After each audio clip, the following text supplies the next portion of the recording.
सम्मानित मंच और सभागार में उपस्थित विद्वानों, साहित्यकारों का वंदन, अभिनंदन। आज परम आदरणीय यशशेष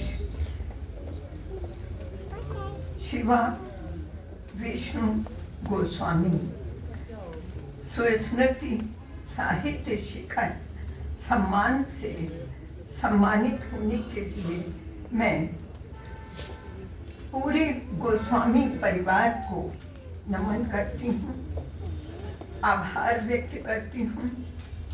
और ये सम्मान मेरे लिए अत्यंत महत्वपूर्ण और मैं कहूँगी अमूल्य है, क्योंकि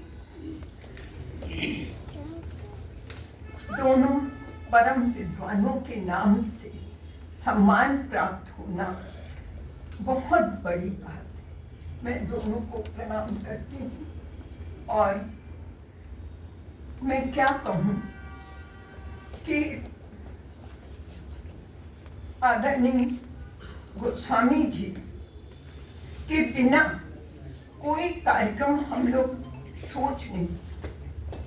आज भी जब मैं मंच पर आई तो मैंने द्विवेदी जी से कहा कि आके बगल वाली कुर्सी पर गोस्वामी जी बैठते थे।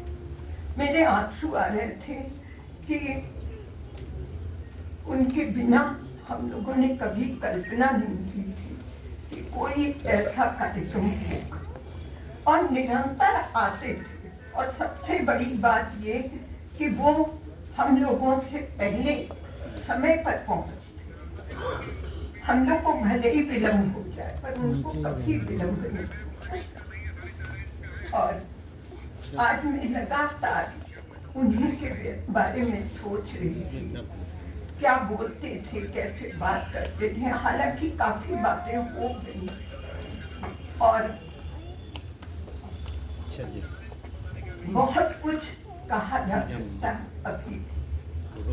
सबसे बड़ी बात ये कि वो विश्वविद्यालय में बहुत सीनियर थे। मेरा विभाग और विधि विभाग पहले पास थे, तो जब भी मैं वहाँ से निकलती थी और अगर सामने रक्षक होते थे तो मुझे डर लगता था मैं क्या बात करूं।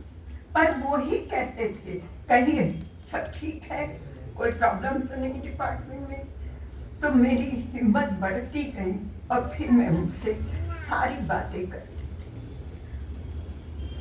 और सबसे बड़ी बात ये होती थी कि वो पूछते थे मेरे पतिदेव के बारे में, वो ठीक है, क्या चल रहा है।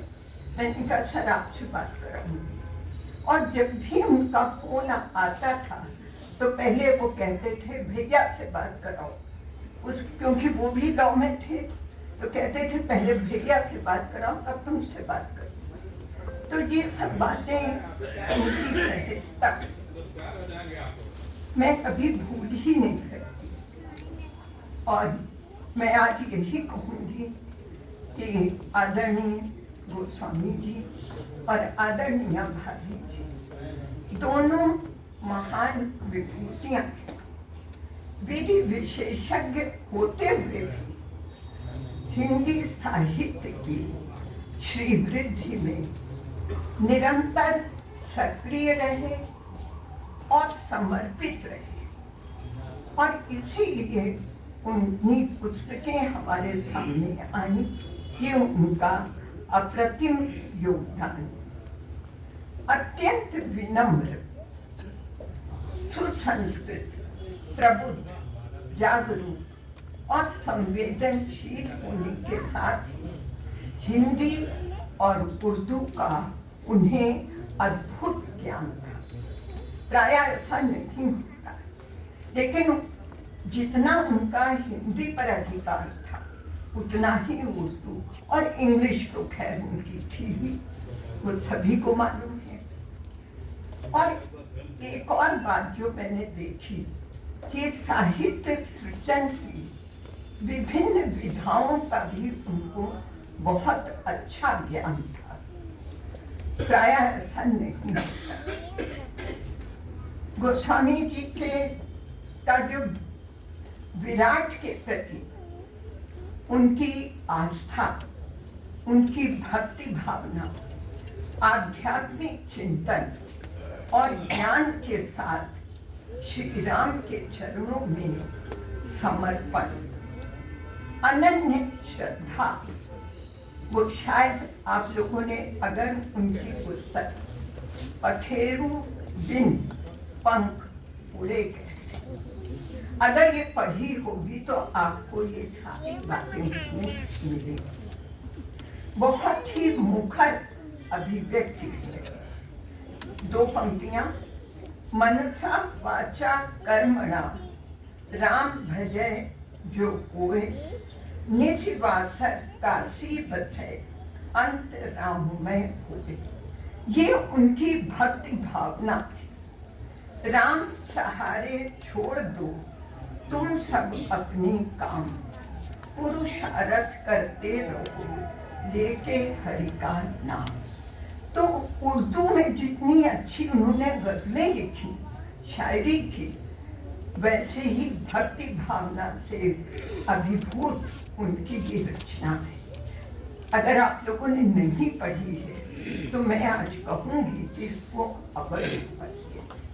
श्रद्धेय गोस्वामी जी की सशक्त लेखनी से निसृत गजल संग्रह एहसास की खुशबू, एहसास की रोशनी, मस्ती एक कहकशा को मैं सादर प्रणाम करती हूँ। एहसास की इबारतें, देखिए शीर्षक आप देखिए, एहसास की इबारतें, एहसास का सफर। सभी में मधुर स्वप्निल एहसास है। अगर आपने पढ़ी है तो मेरी बात से सहमत होंगे, अगर नहीं पढ़ी है तो मैं आज कहूँगी कि अवश्य। जीवन जगत के विभिन्न रंगों, परिवेश, संबंधों के प्रति आदर सम्मान और जन कल्याण की खुशबू से सुरभित हैं ये सारे गजलें। बहुत सुंदर लिखा है। प्रोफेसर गोस्वामी जी की कालजयी अभिव्यक्ति को मैं आज स्मरण करना चाहूँगी। बहुत ही संक्षेप में कुछ पंक्तियाँ जो मैं आज भी भूल नहीं पाई। एक इंसान भी फरिश्ता है, आंखों में अगर हया का पानी। कितनी बड़ी बात कही उन्होंने। दिखे बस मुस्कुराहट के खिले गुंचे लबों पर, तुम अपने गम और आहों की कभी आवाज मत होना। क्या बात कही है। नफरतें जिंदगी में न पालो, जिंदगी इसलिए तो नहीं, खामियां मत निकालो, दोस्ती इसलिए